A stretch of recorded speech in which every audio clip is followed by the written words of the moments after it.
राधे राधे। जय श्री कृष्णा। आप सभी का स्वागत है आपके अपने चैनल मनमोहक किशोरी जी वर्षा पर।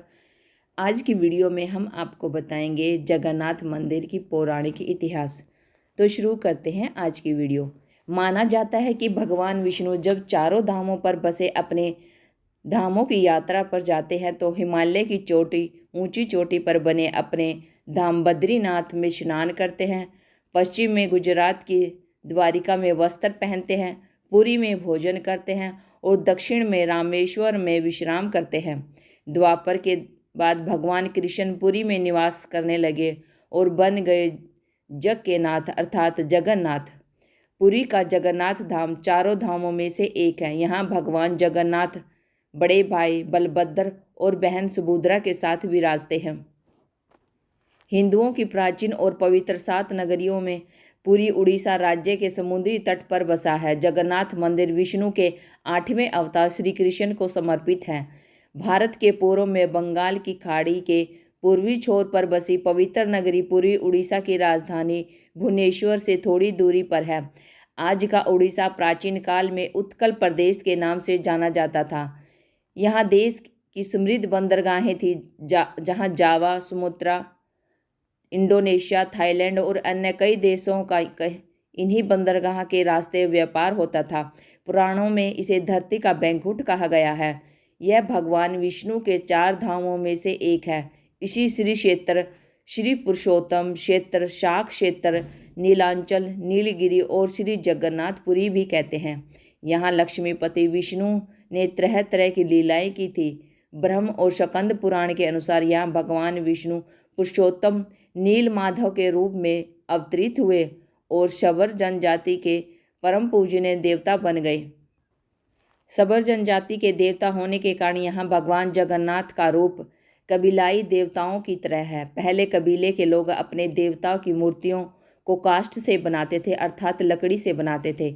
जगन्नाथ मंदिर में शबर जनजाति के पुजारियों के अलावा ब्राह्मण पुजारी भी हैं। ज्येष्ठ पूर्णिमा से आषाढ़ पूर्णिमा तक शबर जाति के दैत्यापति जगन्नाथ जी की सारी रीतियां करते हैं। पुराण के अनुसार नीलगिरी में पुरुषोत्तम हरि की पूजा की जाती है। पुरुषोत्तम हरि को यहाँ भगवान राम का रूप माना गया है। सबसे प्राचीन मत्स्य पुराण में लिखा है कि पुरुषोत्तम क्षेत्र की देवी विमला है और यहाँ उनकी पूजा होती है। रामायण के उत्तरखंड के अनुसार भगवान राम ने रावण के भाई विभीषण को अपने इक्ष्वाकु वंश के कुल देवता भगवान जगन्नाथ की आराधना करने को कहा। आज भी पुरी के श्री मंदिर में विभीषण वंदना की परंपरा कायम है। स्कंद पुराण में पुरी धाम का भौगोलिक वर्णन मिलता है। स्कंद पुराण के अनुसार पुरी एक दक्षिणी वर्णवर्ती संघ की तरह है और यह 5 कोस यानी 16 किलोमीटर क्षेत्र में फैला है। माना जाता है कि इसका लगभग 2 कोस क्षेत्र बंगाल की खाड़ी में डूब चुका है। इसका उधर है समुद्र की सुनहरी रेत जिसे महादती का पवित्र जल धोता रहता है। सिर वाला क्षेत्र पश्चिम दिशा में है जिसकी रक्षा महादेव करते हैं। शंख के दूसरे घेरे में शिव का दूसरा रूप ब्रह्म कपाल मोचन विराजमान है। माना जाता है कि भगवान ब्रह्मा का एक सिर महादेव की हथेली से चिपक गया था और यह आकर गिरा था। तभी से यहाँ पर महादेव की ब्रह्म रूप में पूजा करते हैं। शंख के तीसरे वृत्त में माँ विमला और नाभि स्थल में भगवान जगन्नाथ सिंहासन पर विराजमान है। मंदिर का इतिहास। इस मंदिर का सबसे पहला प्रमाण महाभारत के वन पर्व में मिलता है। कहा जाता है कि सबसे पहले शबर आदिवासी विश्ववसु ने नील माधव के रूप में इनकी पूजा की थी। आज भी पुरी के मंदिरों में कई सेवक हैं जिन्हें दैत्यापति के नाम से जाना जाता है। राजा इंद्रद्युम्न ने बनाया था यहाँ मंदिर। राजा इंद्रद्युम्न मालवा का राजा था जिसके पिता का नाम भारत और माता सुमति था। राजा इंद्रद्युम्न को सपने में हुए थे जगन्नाथ जी के दर्शन। कई ग्रंथों में राजा इंद्रद्युम्न और उनके यज्ञ के बारे में विस्तार से लिखा है। उन्होंने यहाँ कई विशाल यज्ञ किए और एक सरोवर बनवाया। एक रात भगवान विष्णु ने उनको सपने में दर्शन दिए और कहा, नीलांचल पर्वत की एक गुफा में मेरी एक मूर्ति है, उसे नील माधव कहते हैं। तुम एक मंदिर बनवाकर उसमें मेरी यह मूर्ति स्थापित कर दो। राजा ने अपने सेवकों को नीलांचल पर्वत की खोज में भेजा। उसमें से एक ब्राह्मण विद्यापति ने सुन रखा था कि सबर कबीले के लोग नील माधव की पूजा करते हैं और उन्होंने अपने देवता की इस मूर्ति को नीलांचल पर्वत की गुफा में छुपा रखा है। वह यह भी जानता था कि सबर कबीले का मुखिया विश्ववसु नील माधव का उपासक है और उसी ने मूर्ति को गुफा में छुपा रखा है। चतुर विद्यापति ने मुखिया की बेटी से विवाह कर लिया। आखिर में वह पत्नी के जरिए नील माधव की गुफा तक पहुंचने में सफल हो गया। उसने मूर्ति चुरा ली और राजा को लाकर दे दी। विश्ववसु अपने आराध्य देव की मूर्ति चोरी होने से बहुत दुखी हुआ। अपने भक्त के दुख से भगवान भी दुखी हो गए। भगवान गुफा में लौट गए, लेकिन साथ ही राजा इंद्रद्युम्न से वादा किया कि वो एक दिन उनके पास जरूर लौटेंगे, बशर्ते कि वो एक दिन उनके लिए विशाल मंदिर बनवा दे। राजा ने मंदिर बनवा दिया और भगवान विष्णु से मंदिर में विराजमान होने के लिए कहा। भगवान ने कहा कि तुम मेरी मूर्ति बनाने के लिए समुद्र में तैर रहे एक पेड़ का बड़ा टुकड़ा उठाकर लाओ, जो द्वारिका से समुद्र में तैरकर पुरी आ रहा है। राजा के सेवकों ने उस पेड़ के टुकड़े को तो ढूंढ लिया, लेकिन सब लोग मिलकर भी उस पेड़ को नहीं उठा पाए। तब राजा को समझ आ गया कि नील माधव के अनन्य भक्त सबर कबीले के मुखिया विश्ववसु की सहायता लेनी पड़ेगी। सब उस वक्त हैरान रह गए जब विश्ववसु भारी भरकम लकड़ी को उठाकर मंदिर तक ले आए। अब बारी थी लकड़ी से भगवान की मूर्ति गढ़ने की। राजा के कारीगरों ने लाख कोशिश कर ली, लेकिन कोई भी लकड़ी में एक छेनी तक भी नहीं लगा सका। तब तीनों लोगों के कुशल कारीगर भगवान विश्वकर्मा एक बूढ़े व्यक्ति के रूप धर कर आए। उन्होंने राजा को कहा कि वे नील माधव की मूर्ति बना सकते हैं, लेकिन साथ ही उन्होंने अपनी शर्त भी रखी कि वो 21 दिन में मूर्तियां बनाएंगे और अकेले में बनाएंगे। कोई उनको बनाते हुए नहीं देख सकता। उनकी शर्त मान ली गई। लोगों को आरी, चैनी, हथौड़ी की आवाज़ें आती रही।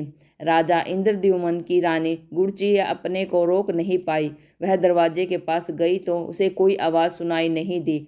वह घबरा गई। उसे लगा बूढ़ा कारीगर मर गया है।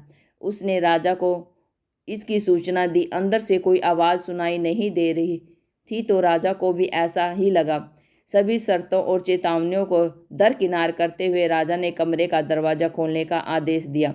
जैसे ही कमरा खोला गया तो बूढ़ा व्यक्ति गायब था और उसमें 3 अधूरी मूर्तियां मिली पड़ी। भगवान नील माधव और उनके भाई के छोटे छोटे हाथ बने थे, लेकिन उनकी टांगें नहीं, जबकि सुभद्रा के हाथ पांव बनाए ही नहीं गए थे।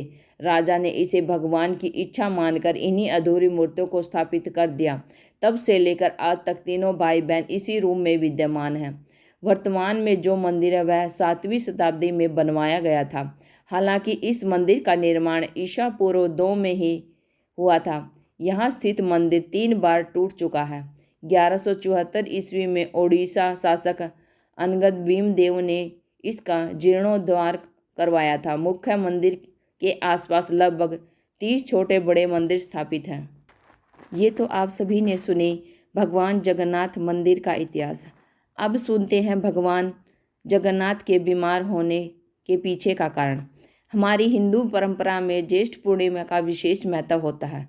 ज्येष्ठ पूर्णिमा के दिन ओडिशा स्थित जगन्नाथपुरी में भगवान जगन्नाथ की स्नान यात्रा का महोत्सव मनाया जाता है, जिसमें भगवान जगन्नाथ, बलराम एवं सुभद्रा जी के काष्ठक विग्रह को स्नान हेतु मंदिर से बाहर लाया जाता है। इस यात्रा को पहाड़ी कहते हैं। श्री विग्रह को मंदिर से बाहर लाने के पश्चात उन्हें सूती परिधान धारण करवाकर पुष्प आसन पर विराजमान किया जाता है। पुष्प आसन पर विराजमान करने के पश्चात भगवान जगन्नाथ को 108 स्वर्ण पात्रों द्वारा कुएं के चंदन मिश्रित शीतल जल से स्नान कराया जाता है।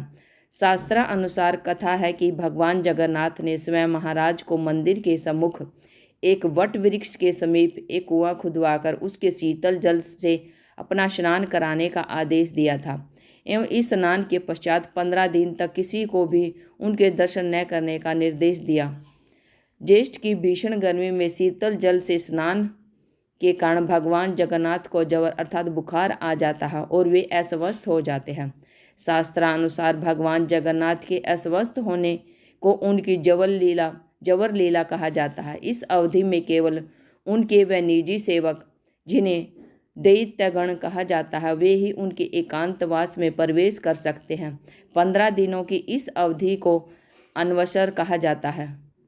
अनवसर के इस काल में भगवान जगन्नाथ को स्वास्थ्य लाभ के लिए जड़ी बूटी, खिचड़ी, दलिया एवं फलों के रस का भोग लगाया जाता है।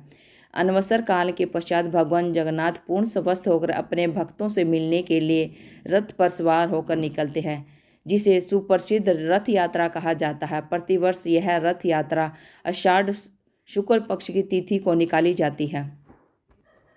इस वीडियो में हमने भगवान जगन्नाथ के इतिहास को जाना। आपको वीडियो कैसी लगी? अगर वीडियो अच्छी लगी है तो वीडियो को लाइक करें, शेयर करें और चैनल को सब्सक्राइब करें। Thank you for watching my video. जय हिंद, जय भारत, राधे राधे।